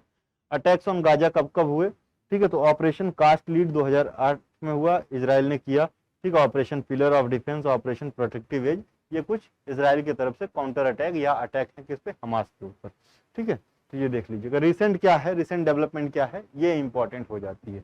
अभी तक हमने देख लिया कौन कौन से वॉर्स हुए, कौन कौन से अटैक हुए, कौन कौन से पीस ट्रीटीज साइन हुए, कौन कौन से अकॉर्ड हुए, ये सारी चीजें देख ली। ठीक है, इजराइल का जन्म कैसे हुआ, ठीक है, अब्राहमिक रिलीजन क्या है, कैसे फॉर्म हुआ, सारी चीजें देख ली हमने। ठीक है, रिसेंट में 2023 में हमास ने, अक्टूबर में हमास ने एक अटैक किया। ठीक है, तो बेसिकली समझिए कि ये पलस्तीन वाला एरिया, एक गाजा स्ट्रिप वाला एरिया। ठीक है, गाजा स्ट्रिप वाला एरिया, और यहाँ से लगभग कुछ किलोमीटर दूर पे एक पार्टी चल रही थी, रात में पार्टी चल रही थी। ठीक है, और यहाँ पे ये एयर स्ट्राइक अटैक होता है, पैरासूट से अटैक होता है। ठीक है, और इसी के साथ में ये तो यहाँ पे होता है, साथ में अंदर भी कई 5000 मिसाइलें एक साथ छोड़ी जाती हैं। 5000 मिसाइलें क्यों, क्योंकि Israel has its on defence mechanism, क्या, आयरन डोम। ठीक है, एंटी मिसाइल जो है प्रोटेक्टिव यूनिट है आयरन डोम, एंटी मिसाइल वो नेटवर्क है आयरन डोम, जैसे अपने पास इंद्रजाल है, डीआरडीओ ने जो बनाया है, तो वो ज़्यादातर मिसाइल को जो प्रक्षेपण करती हैं, जो प्रोजेक्टाइल मोशन में जाती हैं, उनको कैंसिल कर देता है या तबाह कर देता है। 5000 में से कुछ तो जाएंगी, इसलिए 5000 छोड़ा गया। ठीक है, तो 5000 मिसाइल्स उधर ऊपर से, ऊपर वाले एरिया से, ये सीरिया में गोलन हाइट की तरफ से, किसने, जो हिजबुल्ला है, Hezbollah Iran backed terrorist organisation, इसने भी छोटे मोटे पटाखे फोड़ने चालू कर दिए। तो एक साथ जो है कोऑर्डिनेटेड अटैक हुआ। ठीक है, कब, अक्टूबर 2023 में। Hamas launch surprise attack on Israel on October 7 due to stalled Israel Palestinian peace talks. जो पीस टॉक्स नहीं हो रही है, ये मुद्दा दिया जा रहा है, लेकिन मुद्दे कौन कौन से हो सकते हैं उसके बारे में डिस्कस करेंगे। Israeli consideration of expanding settlements and perceived rise in Israel diplomatic recognition, जो अदर देशों के साथ हो रहे हैं, तो हमास को डर लग रहा है कि अब तो सऊदी अरबिया भी आ रहा है, बहरीन भी आ रहा है, यूएई भी आ रहा है, सब आ ही रहे हैं, इजिप्ट आ ही चुका है, तो बचेगा कौन, तो ये क्वेश्चन ही नहीं रह जाएगा, तो हमास का अस्तित्व खत्म हो जाएगा। सिर्फ ईरान ऊपर से सपोर्ट कर रहा है हमास को, तो इसलिए ये उसको लगा हमास को कि ये करना जरूरी है। ठीक है, और मुद्दे क्या क्या हो सकते हैं देखते हैं। ठीक है, इंडिया का स्टैंड क्या है शुरू से, तो इंडिया पार्टीशन के शुरू से खिलाफ था, रिलीजियस बेस्ड पार्टीशन के खिलाफ गांधी जी भी थे, और सेम स्टांस नेहरू जी का भी था, रिलीजन के उस पे बेस पे क्षेत्र का बंटवारा नहीं किया जाना चाहिए। ठीक है, ये सॉल्यूशन नहीं हो सकता, जैसे गांधी जी इंडिया के उसमें इंडिया का वो जो प्लान था उसके लिए। ठीक है, UN resolution, India voted against UN resolution 181, ये क्या है, पार्टीशन प्लान है, तो इंडिया ने इसके अगेंस्ट वोट किया था। ठीक है, partitioning mandatory Palestine, also oppose Israel का यूएन एडमिशन। ठीक है, इजराइल का यूएन में एडमिशन शुरू में वो किया था, बाद में इजराइल को थोड़ा बहुत सपोर्ट करने लगा। बेसिकली ऐसा इंडिया का इजराइल की तरफ मूव है कि हम आपके साथ हैं, लेकिन सामने खुलकर नहीं आएंगे। ठीक है, रीजन क्या है, अब इंडिया का जो पैलेस्टाइन को सपोर्ट करना क्यों इंपॉर्टेंट है, तो आप देखेंगे कि उस समय जब सोवियत यूनियन वाला समय है, ठीक है, या फॉर्मेशन का समय है, इंडिया को भी आज़ादी उसी समय मिली। ठीक है, इंडिया की भी आज़ादी उसी समय मिली, और इजराइल का भी फॉर्मेशन उसी समय हुआ। ठीक है, इजराइल का भी फॉर्मेशन उसी समय हुआ। The formation of Israel was backed by Britain. ठीक है, backed by Britain in USA, और ये दोनों कैपिटलिस्ट थे, और ये जो फलस्तीन था, ये सोवियत यूनियन इसको कहीं ना कहीं बैक करता था, तो सोशलिस्ट एलिमेंट, तो उसको मेंटेन करना था। दूसरा ये जो आपका मिडल ईस्ट है ये ऑयल रिच एरिया है, ठीक है। जितने भी अरब स्टेट्स हैं और इंडिया को ऑयल चाहिए इनसे, पहला तो ये तो हो गया पॉलिटिकल इकोनॉमिकल, ठीक है। पॉलिटिकल क्योंकि सोवियत को भी सपोर्ट करना है हमको, ठीक है, सोवियत को सपोर्ट करना है। लेकिन जो स्टांस हमारा 1991 के बाद में चेंज होता है क्योंकि सोवियत का इस समय विघटन हो जाता है, ठीक है। तो उसके बाद जो है हमारे कुछ डिप्लोमेटिक टाइज इजराइल के साथ चलने लगते हैं, ठीक है। नरसिम्हा राव की 92 में गवर्नमेंट थी, पहला विजिट हुआ, पहला जो टाइप हुआ इजराइल के साथ, फिर हमारे यहाँ उनका एम्बेसी भी बना नरसिम्हा राव के समय में, ठीक है। तो ये शुरू से स्टांस रहा है। और जो इंडिया पाकिस्तान का जो वॉर हुआ, फिर 65-71 का जो वॉर हुआ, 99 का वॉर हुआ, ठीक है, यूएस हमारे साथ खड़ा नहीं था, इजराइल वाज विद अस, ठीक है, इजराइल हमारे साथ, ठीक है। तो ये चीजें हैं। चलिए आगे बढ़ते हैं, ठीक है। पीएलओ का रिकॉग्निशन 1975 में इंडिया ने पीएलओ को रिकॉग्नाइज किया था as the sole representative of Palestinians, ठीक है। issued a strong statement of solidarity in 1983 non aligned summit में, ठीक है। कोल्ड वॉर शिफ्ट क्या हुआ इंडिया का, कोल्ड वॉर शिफ्ट, जब कोल्ड वॉर शिफ्ट हुआ, ठीक है, तो end of cold war reduce ideological hostilities impacting non aligned movement. Basically जब कोल्ड वॉर खत्म हुआ तो सोवियत यूनियन, वही जो बताया, खत्म हो गया, तो सोवियत यूनियन खुद खत्म हो गया और खुद ये इसका मूव चेंज हुआ, थोड़ा सा कैपिटलिस्ट अप्रोच हो गया। तो इंडिया बोला कि हम ये क्यों धोएंगे, फिर हम तो इसी से डर रहे थे। और थोड़ा सा जो हमारा इकोनॉमिकल और पॉलिटिकल जो दोनों चीजें हैं वो कहीं ना कहीं एड्रेस हो रही हैं, ठीक है। तो अब जो है यहाँ पे तो सोवियत का विघटन हो गया और अरब नेशंस जो पहले इजराइल के खिलाफ थे, अरब नेशन, ये खुद कहीं ना कहीं अब अरब इसके तरफ टिल्ट इनका बढ़ रहा है, इजराइल की तरफ। तो जब तुम भाई खुद बढ़ रहे हो तो हम क्यों अलग रहे हैं, तो हम तो तुम्हारे चक्कर में अलग थे अब तक, तो हम तो जाएंगे ही, ठीक है। तो ये पूरा इंडिया का शिफ्ट है जो बदल रहा है, ठीक है। ये बहुत लेमन लैंग्वेज में है, you can write in your own language, ठीक है। तो बस ये है 3-4 पॉइंट लिख सकते हो, पॉलिटिकल, इकोनॉमिकल और जियो स्ट्रेटेजिक सिग्निफिकेंस जो है उस तरह से पॉइंट में डाल के लिख सकते हो, ठीक है। अभी कारगिल वॉर में Israel supported India with arms during Kargil conflict in 1999, ठीक है। 2023 का conflict India supported a sovereign independent and viable Palestine state, कैसा सॉवरेन इंडिपेंडेंट और वायबल, ठीक है। Condemned Hamas terrorist attack and launch operation Ajay to repatriate Indians जो भी फंसे हुए थे उनको यहाँ से लाने के लिए, ठीक है। तो इसको कंक्लूजन में आप डाल सकते हैं, ठीक। अभी देखते हैं हमास का वॉर और G20 का जो IME जो है, IMEC जो India middle east European corridor जो है, ठीक है, इसका क्या इंपॉर्टेंस है। तो ये जो है प्रपोज है और ये इनिशिएटिव किसका है, यूएस का है, ठीक है। क्या कहा जा रहा है, तो मारिया सखारोव थी यूएस की, अरे रशिया की जो है मारिया सखारोव,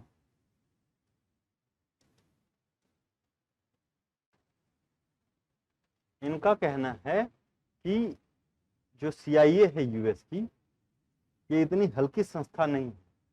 जो इजराइल का मोसाद है, इजराइल का मोसाद है, ये भी इतनी हल्की संस्था नहीं है कि इतने बड़े अटैक के बारे में इनको कुछ पता ही नहीं, ठीक है। जो फॉरेन मिनिस्ट्री की स्पोक पर्सन है रशिया की, ठीक है, तो इनको जरूर कुछ ना कुछ पता था, ठीक है, और इन्होंने अटैक होने दिया, they are planning something big. और यहाँ से जो आपकी यूएस मीडिया है वो आरोप लगा रही है कि रशिया का involvement in the Hamas attack, कहीं ना कहीं रशिया बैक कर रहा है, क्योंकि रशिया किसको बैक करता है, ईरान को बैक करता है। तो indirectly Russia is banking Iran, Hezbollah and Hamas, ठीक है। तो ये दोनों चीजें हैं, क्यों ये चीजें हैं, ये डायमेंशंस क्यों आ रहे हैं, तो आपको पता है कि ये देख लीजिए, तो ये INSTC, ठीक है, INSTC है, ठीक है, international north south transport corridor. कहाँ से जा रहा है, तो मॉस्को से होते हुए, ठीक है, कहाँ तक, ईरान से होते हुए इंडिया तक आएगा, ठीक है। तो एशिया को यूरोप से कनेक्ट कर रहा है। और इसमें कौन कट रहा है, इसमें कट रहा है अरब स्टेट्स, ठीक है, ईरान जा रहा है, रशिया को फायदा हो रहा है, और यूएस कट रहा है, यूएसए कट रहा है, क्योंकि यूएसए का जो कंट्रोल है ऑन सुएज कैनाल वो कहीं ना कहीं दिक्कत में आ रहा है, ठीक है, क्योंकि यूएसए का इन्फ्लुएंस कम हो जाएगा, क्योंकि यूएसए ने यहाँ पे फलस्तीन इजराइल में अपना मैंडेट जारी रखा है, कंट्रोल कर रखा है चीजों को, ठीक है। तो इसको लगता है कि हमारा इन्फ्लुएंस कम हो जाएगा, हम सुपर पावर नहीं रह जाएंगे, ठीक है, अगर ये बना तो, क्योंकि इकोनॉमी इज ऑल, ठीक है, जो ट्रेड है उसी से सारी चीजें, ट्रेड से ही लिंक है। तो इसके लिए जो अभी आपका G20 हुआ, G20 की मीटिंग हुई इंडिया में, उसमें एक प्रपोज किया गया India middle east economic India middle east Europe economic corridor IMEEC, ठीक है। और this IMEEC was backed by whom, मतलब किसका इनिशिएटिव? इनिशिएटिव तो इंडिया और अदर सारे G20 मेंबर्स का है, लेकिन किसका ज्यादा सपोर्ट है? तो यूएसए का है। क्यों? क्योंकि काउंटर करने के लिए रशिया के इस INSTC को, ठीक है, ताकि एक अल्टरनेटिव मिल सके और हम अपना वर्चस्व बनाए रखें, ठीक है। तो एक तो ये है, और ऐसा कहा जा रहा है कि ये जो चाइना का बेल्ट रोड इनिशिएटिव है इसको भी काउंटर करेगा, ठीक है, इसको भी काउंटर करेगा।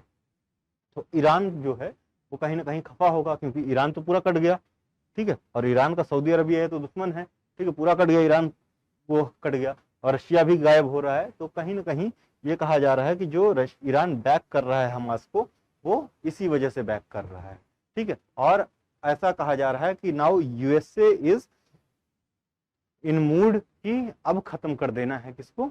हमास को, क्योंकि अगर ये IMEC बनेगा, ठीक है, IMEC बनेगा तो ये आपका इजिप्ट वाले रीजन से होके जा रहा है, ठीक है, सीरिया इजिप्ट वाले रीजन से होके जा रहा है, तो वहां पे स्टेबिलिटी बहुत जरूरी है, नहीं तो ये वर्क नहीं करेगा, तो इसका इंपॉर्टेंस बना रहेगा, ठीक है। तो यूएसए का जो सोल एजेंडा है, गोल है, वो फुलफिल नहीं होगा।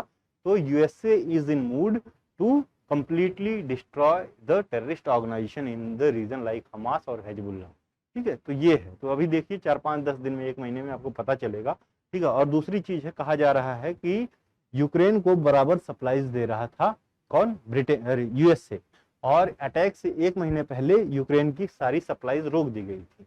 ऐसा मानना है कि यूएसए को पता था कि इन सप्लाईज की नीड होगी। ये किसका आरोप है? मारिया शकारोव का है। इन सप्लाईज की नीड होगी कहाँ पे? इजराइल में। इजराइल को बैक करना ताकि वो हमास को खत्म कर सके, ठीक है। तो ये पूरी थियरीज निकाली जा रही हैं, ठीक है, ये ध्यान दीजिएगा। अभी देखिए, तो रशिया के ऊपर भी आरोप लगा रहे हैं। An expert renews claims that the October 7 Hamas attack in Israel were coordinated with Moscow despite a lack of evidence, ठीक है। नरेंद्र मोदी जी ने क्या बोला? I thank prime minister Netanyahu for his phone call and providing an update on the ongoing situation in Israel. People of India stand firmly with Israel in this difficult hour. जब attack किया था Hamas ने, क्योंकि Hamas is a terrorist organisation, तो वो फलस्तीन को condemn नहीं कर रहे हैं, वो ऐसा नहीं कर रहे हैं कि फलस्तीन को सपोर्ट नहीं कर रहे हैं। फलस्तीनियन कॉज के हम अभी भी सपोर्ट में हैं, लेकिन हमास के अगेंस्ट हैं। इजराइल को हम रिकॉग्नाइज करते हैं तो इजराइल के भी सपोर्ट में हैं, ठीक है। India strongly and unequally condemns terrorism in all it's forms and manifestation, ठीक है। तो ये मोदी जी का ट्विटर था, हैंडल था, ठीक है। तो ये सारी चीजें हैं। यही जो प्रपोज आपका G20 में है, कौन सा?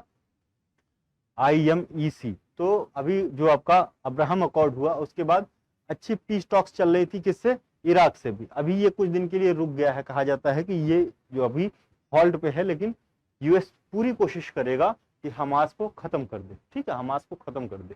तो ये किससे? UAE से होते हुए, सऊदी अरबिया से होते हुए, इजराइल से होते हुए ग्रीस तक, यूरोप तक जाएगा, ठीक है। And it is alternative to it, the IMEC is alternative to what? To INSTC, और जो है BRI का अल्टरनेटिव काउंटर करने के लिए बनाया जा रहा है, ऐसा कहा जा रहा है, ठीक है। तो इसमें यूएस का, the US sees the IMEC project as a tool to normalize relation between Israel and Saudi Arabia, according to Ahmed Abdullah, associate fellow at British think tank Chatham House, ये कहते हैं। और दूसरी बात कि जो इस पे अटैक कर रहा है इजराइल, किस पे? गाजा स्ट्रिप पे यानी हमास पे, तो इसको बहुत ओपनली जो है ना, ये जो स्टेट्स हैं सऊदी अरबिया, ठीक है, और ये कुवैत वगैरह, UAE वगैरह, बहुत ओपनली कंडेम नहीं कर रहे हैं, ठीक है, बहुत ओपनली कंडेम नहीं कर रहे हैं। इवन सऊदी अरबिया में किसी को जो है सजा भी हुई, क्योंकि वो फलस्तीनियन झंडा लेके घूम रहा था, ठीक है। तो ये इस तरह का माहौल बना हुआ है यहाँ। पहले ये सब साथ में मिलकर लड़ रहे थे इजराइल के खिलाफ, अभी सिचुएशन ये है, ठीक है, सिचुएशन ये है, क्योंकि इकोनॉमिक इंटरेस्ट जुड़ा हुआ है, ठीक है। कोई भी बहुत खुल के सामने नहीं आ रहा है। दो ईरान एक सपोर्ट कर रहा है, ऊपर से एक आध छोटे मोटे नेशन है, ठीक है, और पब्लिक प्रेशर बहुत ज्यादा है। लेकिन जो अरब कंट्रीज हैं, यहाँ के जो पब्लिक प्रेशर है वो ज्यादा है, फिर भी जो है जो रूलिंग क्लास है उनका उतना सपोर्ट नहीं देखने को मिल रहा है। तो ऐसा कहा जा रहा है, मतलब आयास लगाए जा रहे हैं कि this is the pre plan exercise, ठीक है, कि इस एरिया में पीस जो है स्टैब्लिश की जा सके, और यहाँ गाजा से हमास को हटाया जा सके, और यहाँ सीरिया से ऊपर से आपके हिजबुल्लाह को खत्म किया जा सके, ईरान बैक्ड जो टेररिस्ट ग्रुप है। तो यही है आज पूरा आपका आईएमएफ के बारे में। इंडिया का और क्या पर्सपेक्टिव हो सकता है, आईएमएफ का क्या प्रभाव रहेगा, कैसे क्वेश्चन आएंगे, क्या फॉर्मेशन होगा, उसको हम डिटेल में देखेंगे। अपनी 10 मिनट की दूसरी वीडियो होगी, ठीक है। तब तक के लिए थैंक यू, धन्यवाद, थैंक्स फॉर वॉचिंग। ये पूरा आपका इजराइल फलस्तीन कॉन्फ्लिक्ट के ऊपर है, मोर देन इनफ है to write a good answer. Thank you, thanks for watching.